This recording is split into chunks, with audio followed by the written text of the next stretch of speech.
બંનેના રૂપ અત્યંત વિકરાળ અને ઘટાદાર કેશવાળીના માલિક. બંનેનો રંગ અસલ ગરની માટી જેવો.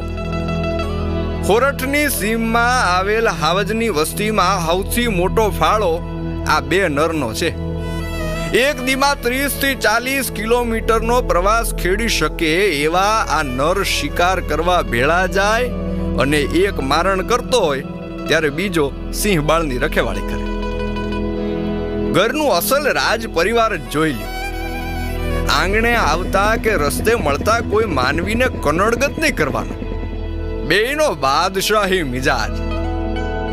આમ તો ગીરમાં કેટલાય ભેરું થઈ ગયા, પણ જય અને વીરુનો પ્રેમ, એમની અખૂટ શક્તિ, એમનો વિશાળ પરિવાર, એમનું વિકરાળ રૂપ અને ખાસ કરીને એમની ઉપસ્થિતિની ઉર્જા ક્યાંય ન જોયેલી, ક્યારેય ન બનેલી.